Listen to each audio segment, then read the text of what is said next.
Bonjour à tous, bienvenue dans cette nouvelle vidéo sur le jeu Hero of the Storm, sur une nouvelle map, du coup, donc le Val Maudit, qui est l'une des plus anciennes maps maintenant. Une map relativement classique, encore une fois, 3 lanes, des objectifs à récupérer, donc un objectif qui va apparaître, vous devez en récupérer 3, une fois que vous avez récupéré les 3 objectifs, l'équipe d'en face est donc maudite, ce qui signifie que leurs serviteurs ont 1 PV, les tours et les forts n'attaquent plus, et il n'y a que l'idole qui va se défendre.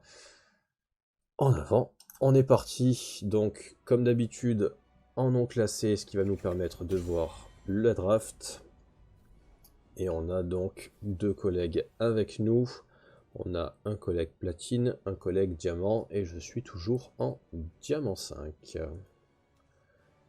On jette toujours un petit coup d'œil aux autres collègues.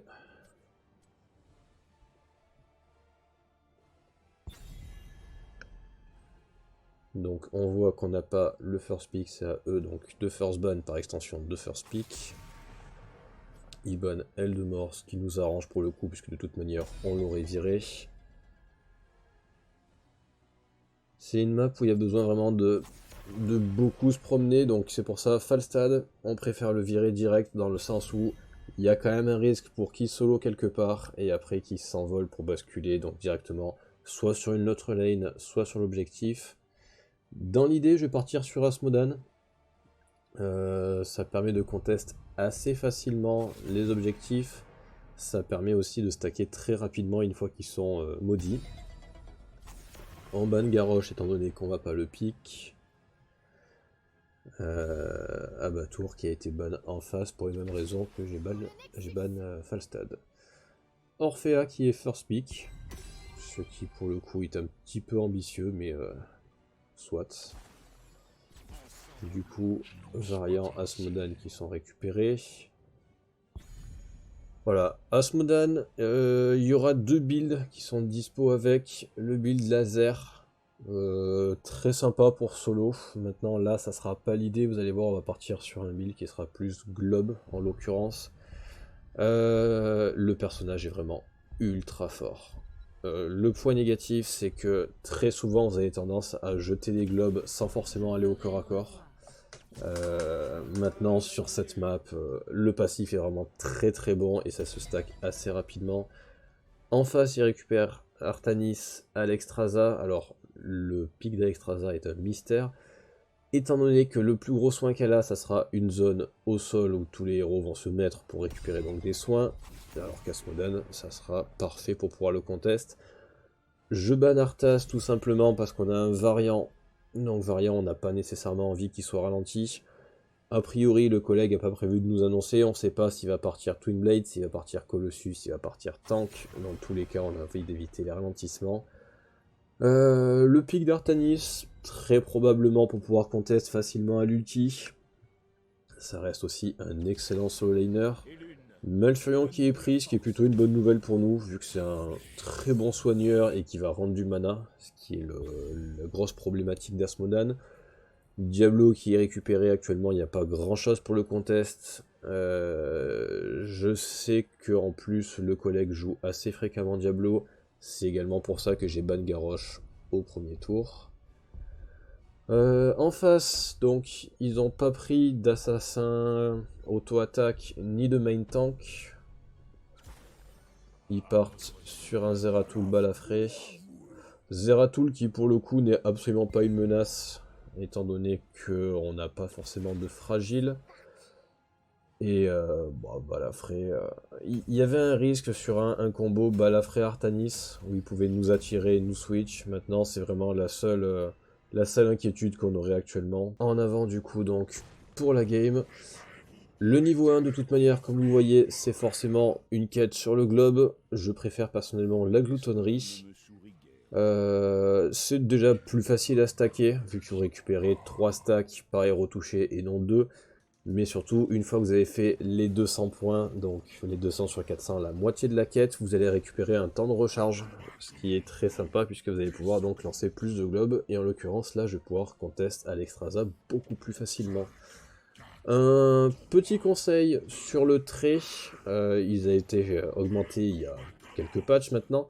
Le démon que vous allez invoquer va one-shot directement un serviteur adverse. En revanche, vous allez voir dans la partie, je balance ça directement sur la carte. Il n'y a aucune raison de regarder comment ça se passe.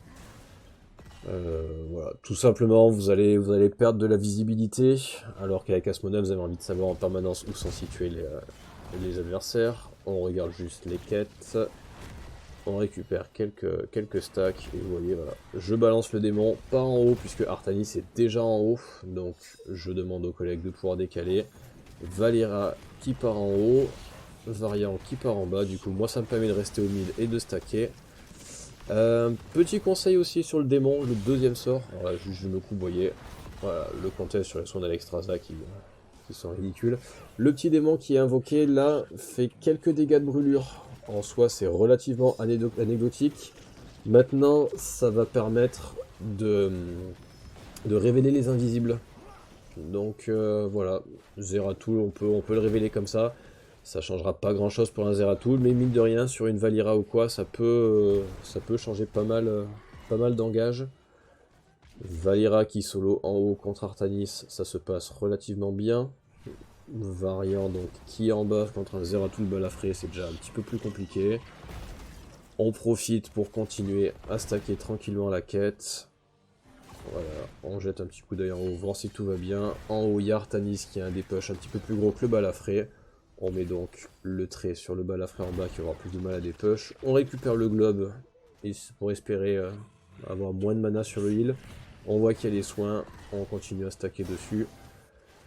Malfurion qui s'est fait avoir donc sur un switch d'Artanis, où il est passé en fait vaguement à travers un mur sur une diagonale. Diablo qui nous stun Orphea, on en profite pour le laser. Le laser fait énormément de dégâts, même si on part pas dessus. Niveau 4, nez du conflit. En gros, chaque auto-attaque va réduire et le temps de recharge de votre démon du deuxième sort et le temps de recharge du trait. Et encore une fois, sur cette map, le trait est ultra important. Enfin, voilà, vous voyez les temps de recharge qui vraiment sont bien plus rapides. Variant qui meurt, Valira qui prend un kill, on est sur du classique. Le Artanis qui va nous poser quelques problèmes. De toute manière, là on sait que Artanis, on peut pas le tuer. Encore une fois, en bas, Orphea Zeratul, ça sert à rien de mettre le trait, il va exploser. On le met au milieu puisqu'il y a le healer. On n'a pas prévu de provoquer Artanis plus que ça. On n'a plus la vision sur les ennemis, on va juste récupérer les globes d'XP. On en profite, niveau 1 il a récupéré le blocage, donc à l'auto-attaque on essaye de lui faire péter ses stacks. Et du coup l'objectif qui est en haut, on voit que Balafré n'a pas encore fait sa rota, donc on est plutôt pas mal. On essaye de choper rapidement le soigneur qui explose, qui fait que la fight serait normalement beaucoup plus facile. Donc on n'a plus la vision sur Balafré qui est là. J'essaie de me mettre devant si jamais il y a un grab pour essayer de le couvrir. On voit que malheureusement Zeratul arrive à choper Valira. Diablo qui est en mauvaise position. Variant qui est parti récupérer la vague, probablement pour le niveau 7. Nous, on essaye de s'en sortir. Maintenant, Asmodem, vraiment, c'est un sac à PV. Enfin, c'est un assassin distance, mais il faut pas avoir peur de se faire burst. Ça risque pas d'arriver de suite. On continue à essayer de stacker, sauf que celle-là, c'est un échec. Variant qui prend sa mort, mais qui a quand même fait décaler 3 héros adverses. Niveau 7, on continue sur la quête du globe. Voilà, là le contest qui devient compliqué. Même si en face, honnêtement, ça manque de PV. On voit qu'Alexstrasza a claqué le dragon.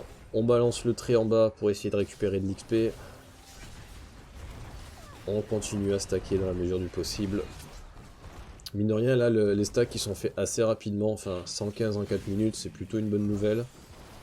On sait que de toute manière, ils pourront pas récupérer l'objectif vu qu'on est là. Le heal qui se fait exploser. Et ça, encore une fois, c'est vraiment une excellente nouvelle. Sur ce genre d'objectif qui va durer un petit peu longtemps, le fait de pouvoir prendre le heal rapidement, ça permet de...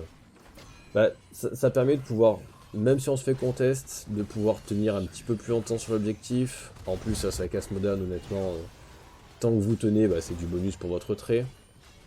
Valira qui arrive à choper Orphée en 1 contre 1. On continue à balancer les démons en bas. On récupère la lane comme ça. On met un petit peu de pression en haut. Voilà, le petit démon qui est lancé juste avant le bac, ça donne un petit peu de vision. On se décale sur l'objectif. Variant qui est en très mauvaise position.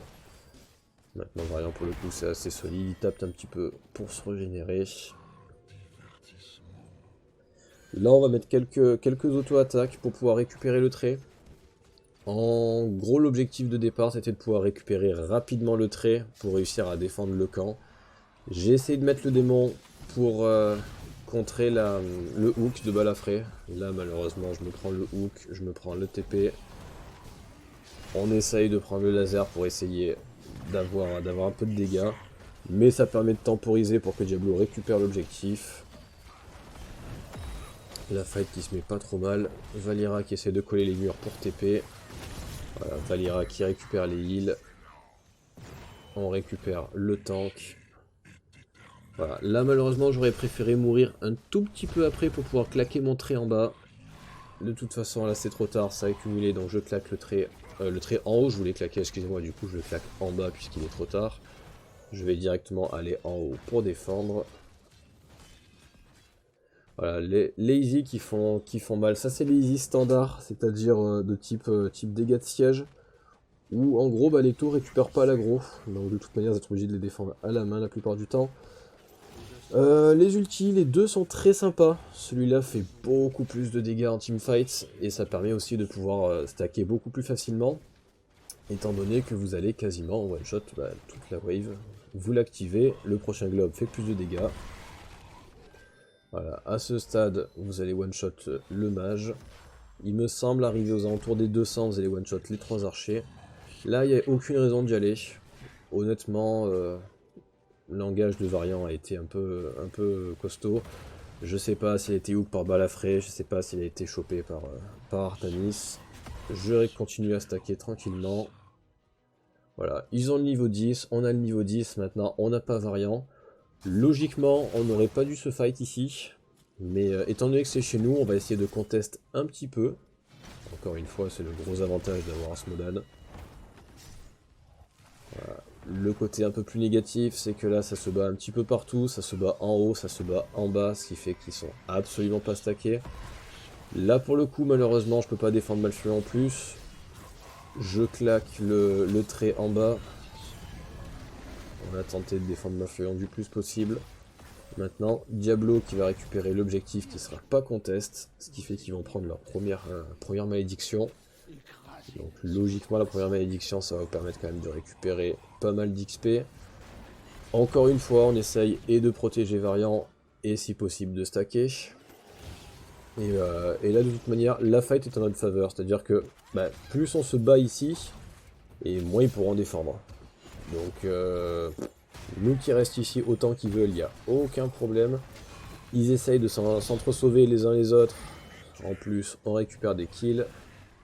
Le globe qui est complètement raté, on balance le trait en bas, on récupère le healer encore une fois, et voilà. En haut on a le fort, en bas on a le fort, là on essaye de stacker, voilà c'est ces stacks là qui sont gratuites, même si là, étant donné le début de la game, c'est pas forcément la peine d'avoir des stacks gratuites, mais on prend toujours.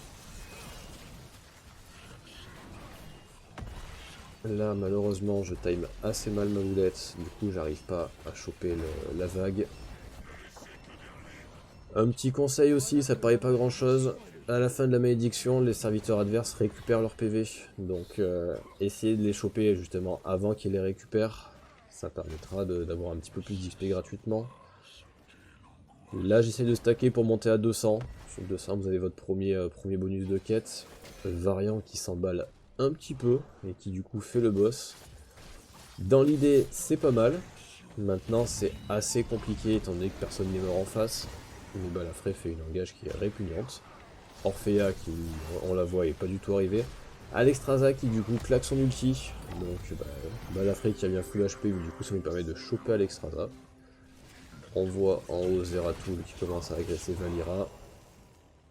Le laser qui est aussi très dissuasif avec Asmodan pour le coup, parce que ça fait énormément de dégâts.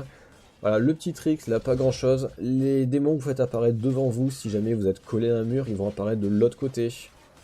Pour prendre la vision, ça peut être intéressant. Là, voilà, je dépush et je continue ma quête. Je balance le trait en haut. J'améliore donc le trait. Mais voilà, le trait qui va continuer à prendre de l'XP en haut. Petit à petit, on récupère la lane. Là, la fight qui commence à être quand même assez mauvaise pour nous. On essaye de back. On laisse Variant derrière. Voilà, ça c'est le genre de fight. Ça sert à rien de rester pendant des heures. Variant est de toute façon pas sauvable. Il n'y a aucune raison d'aller se suicider pour essayer de faire quoi que ce soit. On a la vision sur Zeratul. Du coup, Valeera qui décale. Alors, encore une fois, c'est une erreur qu'on voit très souvent, même à relativement haut niveau. C'est le fait d'avoir un soigneur ou un tank qui va vraiment se jeter pour pouvoir sauver quelqu'un, alors que au final, on prend juste 2 morts, 3 morts, pour rien. Mais bon, voilà, c'est là où c'est important aussi de pouvoir ping, de pouvoir être au micro et de pouvoir annoncer, non, lâchez l'affaire, c'est pas la peine. On a vu que j'ai attaqué aussi le mur, donc au-delà de leur faire enlever la vision, c'est aussi pour récupérer mon trait. Là, Valeera qui tente de l'engage, mais malheureusement tout le monde décale. Valeera qui prend sa mort. Là encore une fois, voilà. C'est exactement ce que je disais. J'ai aucune raison de rester là. Malfurion est mort. Diablo est parti pour mourir aussi. Je n'aurais pas dû y retourner. Je conteste. Joli grab de balafré. Joli retournement de Artanis.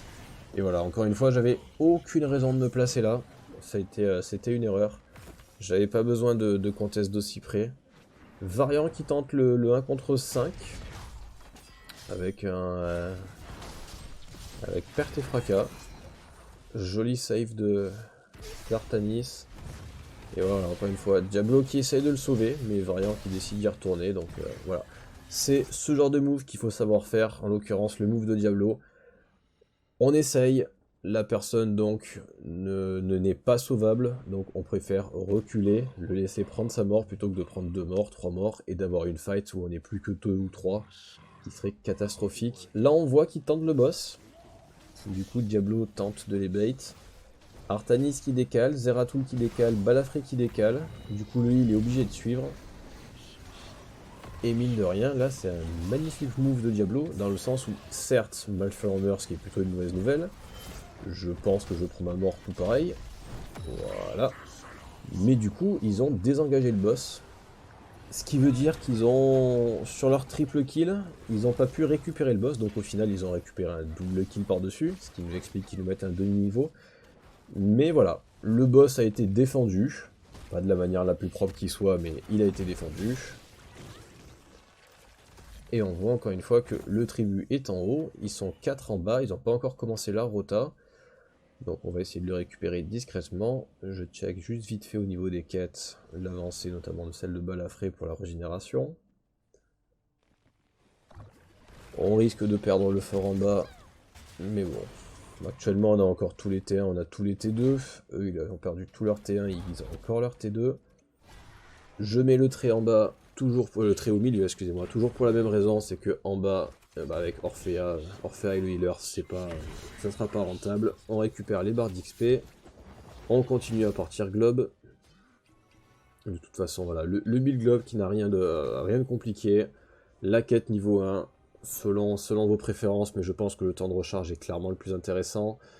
Le niveau 7 qui peut changer aussi, je sais que je trouve qu'il y en a un qui est bien meilleur, et le reste de toute façon vous n'avez qu'un seul choix possible. Vous voyez là, on commence à one-shot les waves, donc ça va stacker beaucoup plus vite. Variant qui a récupéré le boss chez nous, Variant et Diablo qui engagent le hard, donc là on regarde juste la vision, ils engagent le boss. Le souci, c'est que personne ne peut les contester. Diablo qui claque son ulti pour voir où ça en est, et ils ont finalement lâché l'affaire. Ce qui est encore une fois une grosse erreur. On balance le trait en haut pour essayer de défendre le easy. On met le démon dans le bush pour essayer de voir s'il n'y avait pas un Zeratul pour éviter un contest. Valira qui malheureusement se fait choper. Voilà, le démon qui est remis de l'autre côté du mur pour essayer de contester avec la brûlure. Et là, le placement qui est très mauvais. Zeratul qui est pris malgré tout. Voilà, on passe d'un 4v5 à un 4v4, donc ça redevient jouable. Le boss est en haut et du coup il va faire des gros dégâts. Le healer qui tombe. Le healer qui s'est bien fait dash dessus par Variant Diablo, qui n'a pas pu faire grand chose. Balafré qui tombe aussi. On en profite, on balance un trait. Alors encore une fois, les auto-attaques qui remettent le trait, il faut pas hésiter à du coup à s'en servir le plus possible évidemment. Ça demande juste un tout petit peu de concentration sur la carte. Voilà, savoir est-ce que je mets le trait pour défendre un objectif, est-ce que je mets le trait pour défendre une vague un petit peu trop grosse, un camp, est-ce que je tente de récupérer un fort. Mais honnêtement, rien de très compliqué. Et vous voyez que ça soit en dégâts de siège ou en expérience, vraiment on va monter d'un coup. En termes d'expérience, c'est assez facile. Vous allez one-shot les vagues avec votre globe, donc vous n'avez même pas de globe d'expérience qui vont apparaître. Vous voyez, étant donné que vous faites le dernier kill, enfin le dernier coup pour le kill, bah, vous le récupérez directement. Le trait, c'est la même chose. Une fois que vous le mettez, il va lancer donc un petit sort qui va one-shot un serviteur et récupérer le globe. On met le trait en bas, tout simplement parce que c'est le seul T2 restant. Il n'y a aucune raison de mettre un trait en haut au milieu, de toute façon il prendra pas l'idole. On continue à stacker. On récupère l'XP, on récupère le niveau 19. On met le petit démon, parce qu'on sait que le démon va avancer jusqu'à la lane. Ça va permettre de donner la vision, parce qu'on n'avait pas Zeratul. On le voit en bas. On continue à essayer de monter. Si on peut avoir les 400 stacks avant le niveau 20, c'est quand même mieux, parce que niveau 20, donc l'objectif du niveau 20, donc c'est d'avoir 400 stacks pour avoir le bonus. Variant qui engage encore de manière extrêmement agressive. Jolie route de Malfurion qui permet de bloquer l'équipe ennemie. Là, la fight qui se passe assez mal pour le coup. Malfurion qui meurt. Diablo qui est dans un très mauvais état. On rebalance le trait. Encore une fois, voilà, on auto-attaque le plus possible. On conteste. On essaye de pas trop commit. J'ai essayé de mettre un démon là pour contest, mais beau grab de balafré. On profite de la mauvaise position de Diablo pour continuer à stacker. Diablo qui meurt, mais c'est pas gravissime étant donné qu'il a ses stacks. Et là, on lâche l'affaire. On voit en bas à droite, de toute façon, ils sont un objectif sur 3, donc même s'ils le prennent, ce qui est le cas, bah, il se passera rien de plus. On est niveau 20, c'est le genre de moment où perdre les 5 dans l'équipe, ça veut peut-être dire des fois perdre la game, même s'il en a encore les T1, ça peut aller très très vite. On récupère le easy. Alors Asmodan c'est pas le meilleur du coup. Avec ce deck en tout cas, avec ce build, c'est pas le meilleur pour les camps. Vous voyez, les globes n'ont aucun intérêt. Le laser bouffe énormément de mana. Mais voilà, on récupère le easy plutôt que le hard. Au-delà du côté, voilà, du fait que le hard n'était pas dispo. On pensait pouvoir push le T2, mais du coup on va donc défendre le boss avec le easy.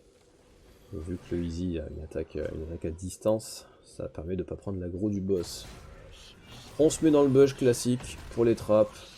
Balafré qui rentre comme un bourrin. Zeratul qui n'est pas encore arrivé. Artanis qui n'est pas encore arrivé. Alexstrasza qui met un soin qui servira à rien pour l'ulti. On récupère directement l'objectif, ce qui veut dire qu'ils sont maudits. Le healer qui meurt. Voilà, là on n'a aucune raison d'aller défendre le boss. Ouais, on a un boss à la maison, mais il va se défendre tout seul. Zeratul qui reprend Valira. Zeratul qui jouait excessivement bien. À part erreur de ma part de souvenir, Zeratul qui était Grandmaster, qui était un petit peu au-dessus des autres. Voilà, là on continue, on prend la vague.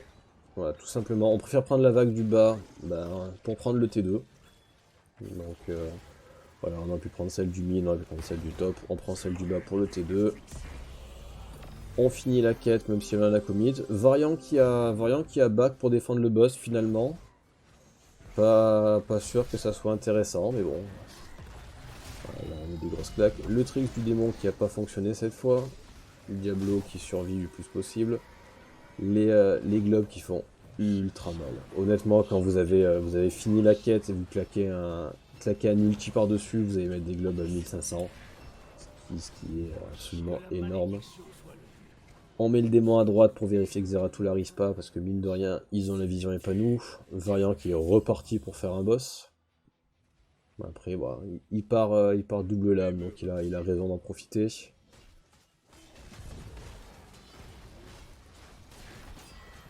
On essaye de mettre un petit démon, si jamais il peut prendre quelques coups pour tanker, c'est pas plus mal. Là on voit qu'il se fait exploser à la OE, ce qui est dommage. Voilà, alors là c'est pas forcément worse, mais sur les boss, sur les late game, plutôt que de mettre des lasers, quand on a assez de dégâts, on préfère aller à l'auto-attaque, de manière à récupérer le trait. Vous voyez que mine de rien, on a gagné 20 secondes déjà sur le trait. Variant qui propose de push avec le boss. Donc on essaye de récupérer le hard vite fait. On met des globes, vous voyez mine de rien l'Extrasa ça empêche fréquemment de heal. Là l'Extrasa qui est très mal placé, qui en plus prend la wall du boss. L'Extrasa qui claque un multi avant la fight, ce qui est une excellente nouvelle pour nous.